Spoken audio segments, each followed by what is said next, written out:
Welcome to Say More from Boston Globe Opinion. I'm Shirley Leung. Market Basket is more than a grocery store. It's a New England institution. Not Fenway Park, but close. So when news broke that CEO Artie T. Demoulas was ousted by the company's board again, more on that later, there were some big feelings. It's the end of an era, my friends. Many feared this would happen, and it did. They fired Artie T. I need to know what is going on with Artie T and the Market Basket thing. The last time this happened, everyone boycotted them. What are they doing? Usually it's Market Basket till the casket, okay? But Artie T has been fired. So what are we doing? What are we doing about it? If you're sitting there thinking, who is Artie T and why do people care so much? Or maybe you know all about it and you just want to know what's going to happen next. Don't worry, I got you. Boston Globe business reporter Jon Chesto is with me in the studio. He's been delivering scoop after scoop on Market Basket, and I've also written my fair share about the grocery saga over the years. So we're going to get into all of it, the drama, the succession battles, the fallout, and more. Jon Chesto, thanks for being here. Hey, Shirley, thanks for having me on board. So why do New Englanders care so much about Market Basket? I mean, people who didn't grow up around here, they don't really get it. How would you explain it? I have to do this with my wife because she's not from here, and I get calls in the middle of the night about Artie T and Market Basket, and she's like, what is the big deal? I don't understand. It's a big deal. We all have to buy groceries, and this place has got the cheapest groceries around. Maybe you get some better deals at Walmart, maybe you get some better deals at Costco, but in terms of traditional supermarket chains, the prices are great. That, to some extent, is because of their independent ownership and also the fact that they own most of their real estate. The independent ownership is also a reason why people care. People feel like they can connect to the family that owns it, the Demoulas family, which really, goes back a century, where the patriarch of the family started a small business in a working class section of Lowell, and it's now become an $8 billion a year juggernaut. And people identify with that. They appreciate it. They're proud of the New England roots. They really like the fact that they don't have self-checkout lanes. You actually interact with a Market Basket employee when you're there, and they take care of you. They're almost like a throwback to a simpler time. Jon, I think you're exactly right. People are passionate about Whole Foods, right? But it doesn't compare to Market Basket. Not at all. It's almost like a cult, And I think you're exactly right. It's this throwback, and it feels very local, right? And the people working at checkout know who you are. You're not just some number or some random customer, right? And think about all the times that you've been covering Market Basket. Along the way, was there a diehard Market Basket fan that you've met that you remember that this sticks out in all these years of reporting? No, I hear from a lot of them. They're very passionate. You'd be hard-pressed to find another company that has customers who are passionate about the leadership of the company. They're always like, Artie T. They know who they is, yeah, right? They know the CEO. It's kind of amazing. I think it goes back to what I say about people want that human connection. And when they feel like they have a connection to a company, if there's a person or a character that sort of represents that company, they can feel connected to them. And I think they're proud of what the Demoulas family has accomplished. Although, as we're going to get into, it hasn't been all a Frank Capra movie. Jon, what sticks out in my mind in your coverage is the employees that you've interviewed over the years. They're incredibly passionate, right? Whether it's the cashiers or executives out in headquarters. What I find really amazing about talking to Market Basket employees, and again, this is like nothing else I've seen in any other company, is they all know how many years they've worked for a company, and they will tell you at some point during that conversation whether you ask them or not. My name is Brian McCullough. I've worked at Market Basket for 29 years. I've been with the company for 34 years. Proudly worked at Market Basket for 48 years. I have worked for Market Basket 18 and a half years. Been working with Market Basket for 49 years. It's amazing to me that loyalty is so valued there. They have good benefits, but it's more about that feeling of family and that everyone knows everyone. And they know Artie T, the CEO. He's in the stores, right? So what's amazing about this Artie T is that he really pays attention to employees. He knows their names. He walks the store aisles. I mean, customers know Artie T. They see him out there. They don't know Artie T from a story that you or I wrote. They know him because they've seen him. They go up and shake his hand, and that's all they need, and they have that connection. The reason why Market Basket keeps coming back into the headlines is this battle over the future of the company, who's going to be in control of it. Really, we're talking about succession, and it's really raged for decades. So, Jon, take us back a little bit to how the company started and why there's been so much fighting. I mean, really decades and generations over control.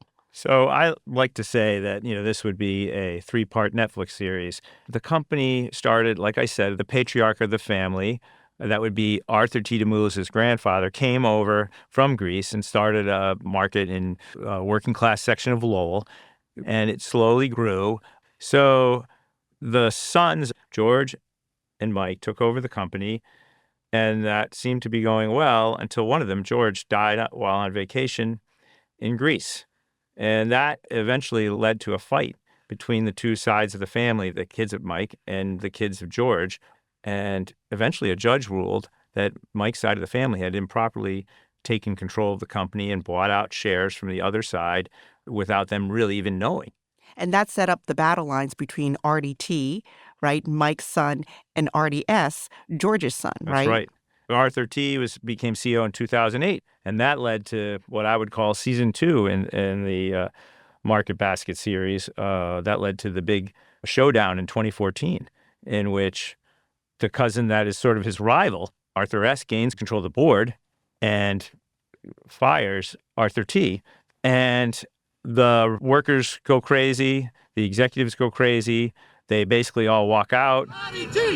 It's the rallying cry of Market Basket employees, thousands refusing to work until the former president they call Artie T is reinstated. They put the screws on to the distributors saying, if you distribute this company while we're out, we're going to be back in power and we won't use you anymore. So basically the truckers essentially boycott. The stores' shelves go empty. All of a sudden the shoppers get in on it. No way am I going in. You kidding me? These people, they work so hard. They put in more hours than anybody even knows. And, it's just not fair. I haven't shopped here since the day they let Artie T go. It's costing me about 20%, 30% more, but I'll deal with it. They're taping invoices from Star Market or Stop and Shop on the windows of Market Baskets to show that they've switched their allegiance.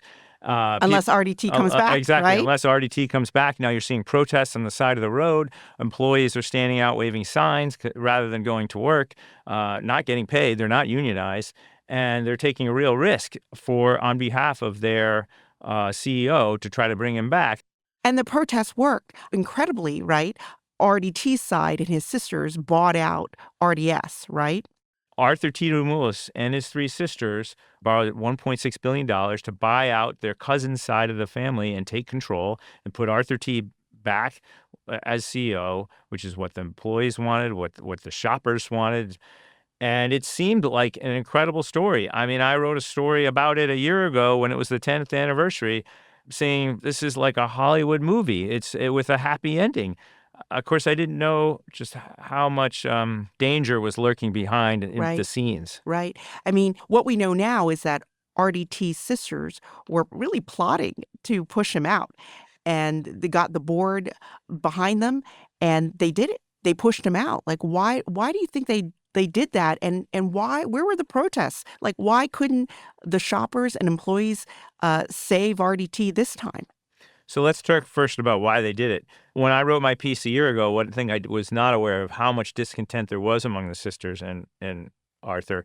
The 3 sisters at that point had united as one, and they were frustrated that they were not getting more information from Arthur T. Demoulas about budgeting or finance, capital expenditures. They also were frustrated. Arthur was about to turn 70. He's 70 now, and they wanted a good succession plan. Artie wanted to put his 2 kids in charge, Madeline and T.A., and the sisters were not totally kosher with that. So the board, who answers to the 3 sisters, because the 3 sisters control 60% of the company, the board was like, you've got to give us these basic things. And Arthur T. Demoulas was essentially put on notice. And then finally, in the end of May, the board said it's putting Artie T. Demoulas on paid leave because they're worried that he could be orchestrating a work stoppage like what happened in 2014 to protect his job. Now, why haven't there been protests? That's a question I get asked a lot.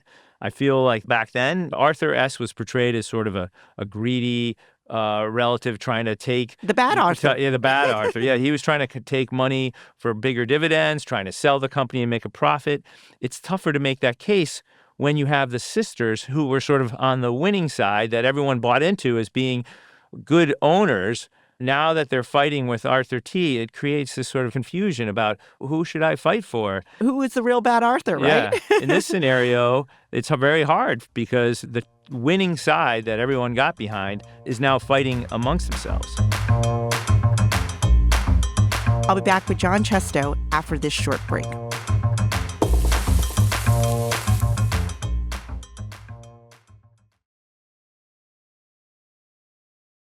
In talking about Market Basket, and you and I have been writing about business for, hate to say decades now. Yeah, but it's decades.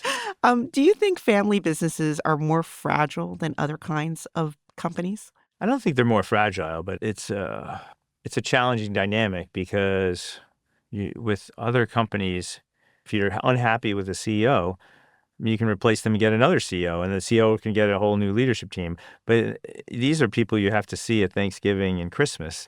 So it's not necessarily more fragile, but it's more challenging to make leadership changes because they're your family. Yeah. And there's a lot of emotion involved, and there's a lot at stake, right? Generational wealth. Well, there is generational wealth. That's true, too.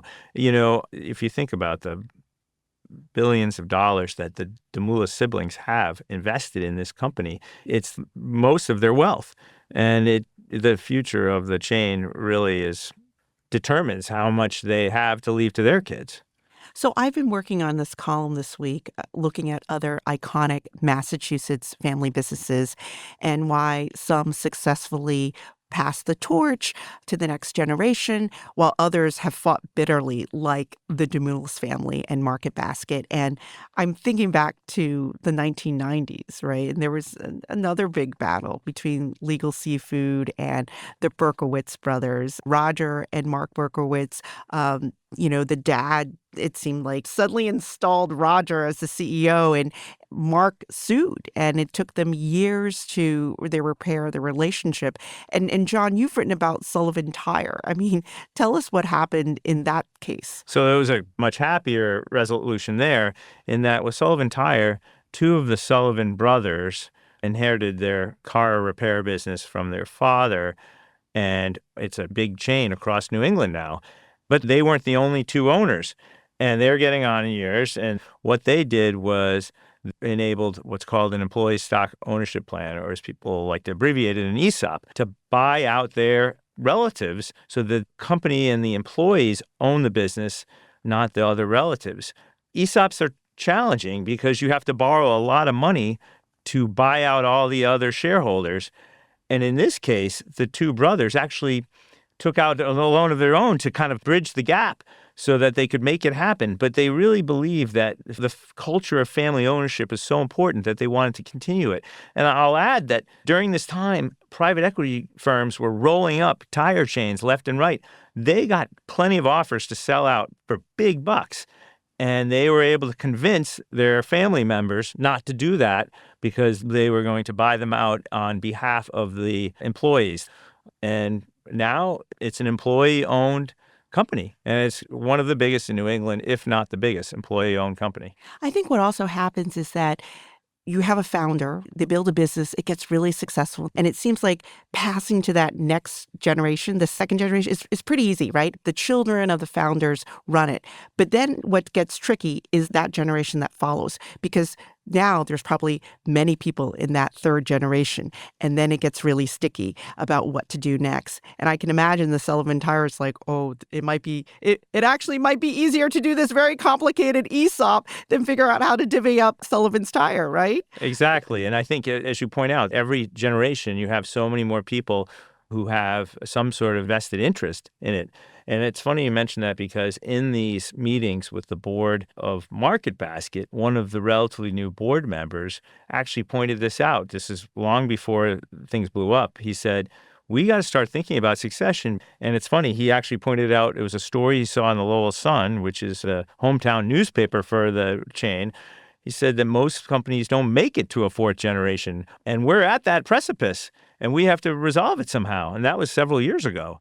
There's another very famous family business in Massachusetts. You need to buy a bedroom set, but so many of them look alike at all different prices. What do? Elliot Tatelman, right, of Jordan's Furniture. We're the furniture experts. We're underprices. We're Jordan's Furniture. He and his brother Barry were, I think their grandfather started Jordan's Furniture.